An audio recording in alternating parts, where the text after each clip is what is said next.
How's it going, guys? My name is Zach with the Movie Castle, and today we're going to be taking a look at Mother Krampus. This is from 2017, directed by James Klass, stars Claire Marie Fox, Tony Manders, and Faye Goodwin.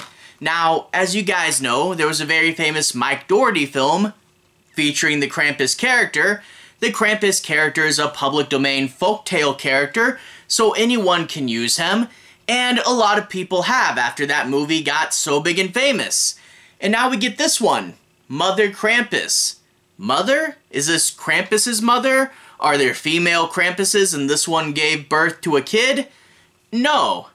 This movie is about Frau Percher, the Christmas witch, who is distinctly not a Krampus. So this movie's lying. They even make a joke in this movie, which is like one of the few times they bring up Krampus, that's somewhere along the lines of, this is crazy, what, will Krampus show up next? But he doesn't. The other Krampus movies, other than the Mike Dougherty one, are typically pretty bad, but at least they actually have Krampus in here. And the cover, of course, lies as well. Mother Krampus looks pretty cool in her Santa suit. In the movie, it's a woman in a hoodie, who is shockingly not scary. You see her just kind of standing there, and you're like, ah, a woman in a hoodie. Not scared at all. Now look, I'm not a comedy teardown channel, and I don't enjoy tearing into movies, but I do have to give my honest take. This one's pretty bad. It's not the worst Krampus movie I've ever seen. I mean, I recently saw Krampus Origins, and there was, like, no life in that movie. There is someone in here that's trying, and I really feel bad because I'll see them do something, and I can tell that someone's trying, but this movie's absolutely choked. If you guys are fans of direct-to-video horror, like me, I'll tell you something that will tell you exactly what kind of movie this is. Low-budget, direct-to-video, modern British horror. I don't know what they got going on over there, but there are so many British horror movies coming over nowadays that are straight-up factory films, and a lot of them suffer pretty bad. This one has someone trying, but their efforts are being strangled. When you do a movie, it's a very alert process. You don't just sit there and call action. You have to constantly be looking around your set and constantly judging what's going on and saying, is this working? Filmmaking is fixing thousands of tiny fires, and it keeps you very alert. But when you don't have that much money and when you don't have that much time, sometimes in order to get the project done, you have to move forward, steam over ahead, and it'll usually make the movie look pretty bad, which is what this one does. It's not great. And the thing is, like I've hinted at earlier, someone is trying. There is a few kills that had an idea behind them, like getting stabbed in the neck with a candy cane. There's a little bit of gore. They remake the original Black Christmas remake, where they do the gingerbread human skin thing. There's a bit of gore, but that gore is always cut in such a way that it's cheaper to film and ruins a lot of the effects. And there are some interesting ideas, like Mother Krampus doesn't like bright lights, so they wrap some Christmas lights around sticks and you get light bats. That's a cool idea, but this movie never quite lands. The script is a bit of a mess, it never looks particularly good, the acting is not great, and the best way for me to explain how bad this is I paused the movie and I had thought that about an hour had passed, looked at the play bar, 30 minutes. That is never a good sign.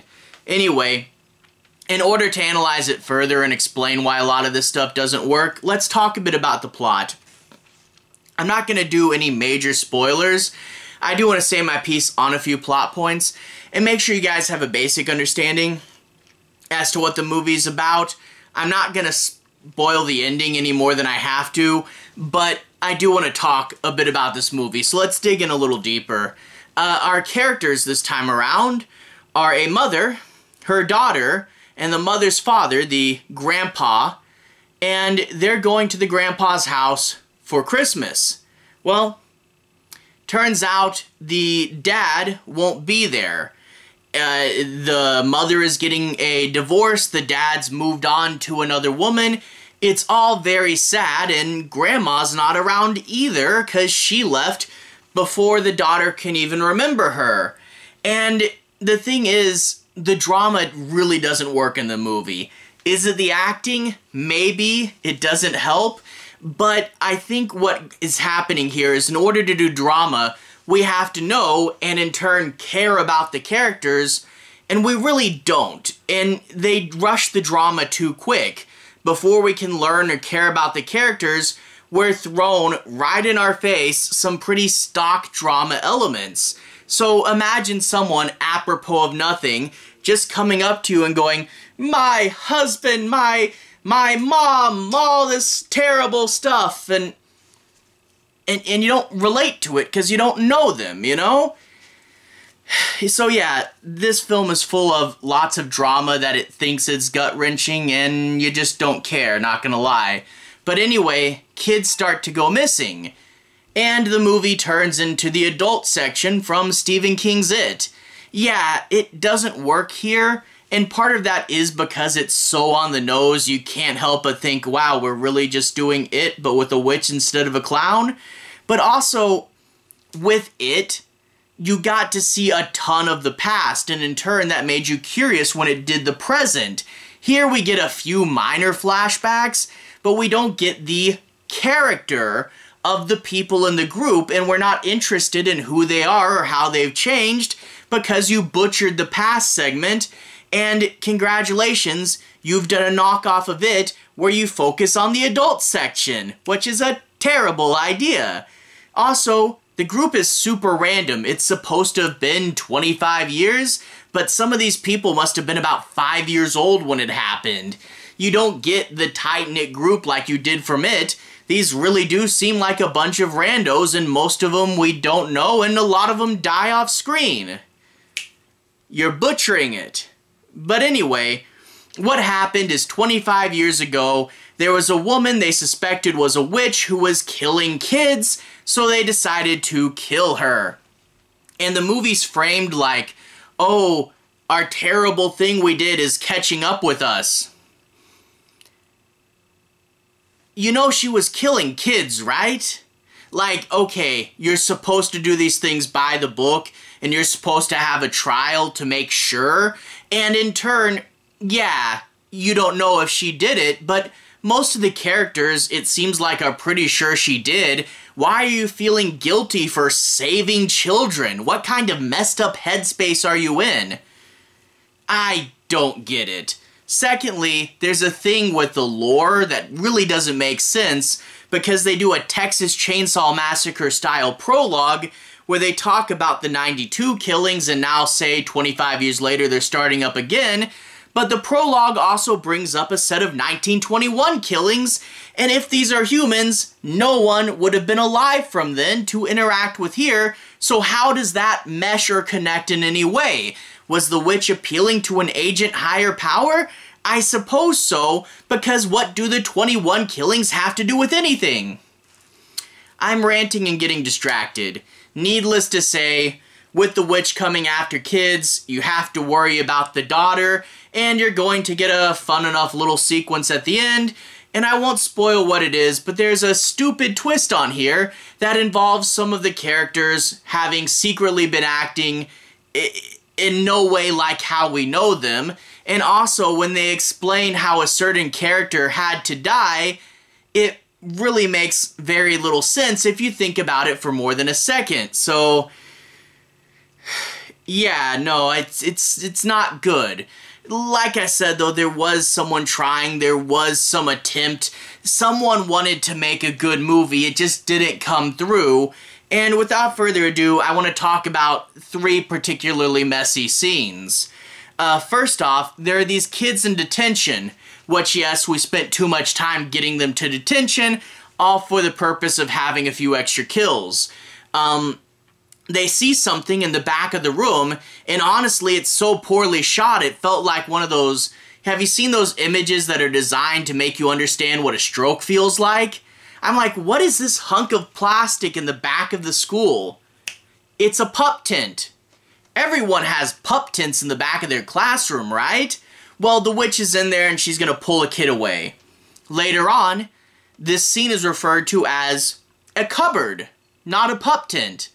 So it's obvious what happened is the set didn't have a cupboard and they just pulled a pup tent out of nowhere and said, let's just use this. You had to go in the most weird and confusing way possible. Oh, whatever. Second scene that made very little sense is we get a babysitter and a girl, and they're hiding from Krampus, and of course they're hiding in the closets, but turning on their lights as bright as they can, almost like they secretly want Mother Krampus to see them. But the phone rings in the house, and the babysitter goes, "We have to answer the phone." You know where the babysitter's light source is coming from? Her cell phone. No one caught that on the day. Third and final scene I want to single out for gripings is we get the grandpa explaining the backstory to the daughter, you know, the big exposition scene, and then shortly after that, the daughter finds a locked cupboard. Don't worry, the key is in the drawer directly above it. Why did we introduce that it was locked if we were going to just have her find the key 2 seconds later in an obvious place? Whatever. She opens the drawer, and it's full of pictures of what we were just explained. Why did this scene come after the explanation? These aren't clues anymore. There's something we already know. Why are you feeding us information that we already know? Okay, those are my 3 scene complaints. The movie's not great. Like I said, it's not the worst Krampus movie I've seen to date. There is something a little bit interesting with it, but this movie is like a seed cast into unfertile soil, and it springs up a little bit and dies. It's sad it doesn't work. It's sad that the marketing team chose to put Krampus on this when it really isn't a Krampus movie. And yeah, I know it could have been something. Script could have used a little more polish, could have used a few more takes on the actors there. But overall, it's not great, but it's not the worst Krampus movie ever. Anyway, to everyone who's watched so far, thank you for watching. To everyone who's liked and subscribed, thank you. You really are helping the channel out. I'll leave a relevant playlist on the bottom. This should be a Christmas playlist. And in that playlist, I should have talked about a few of the Krampus movies as well. Anyway, have a good day. I'll see you guys again very, very soon. Relevant playlist on the bottom. Have a good day now.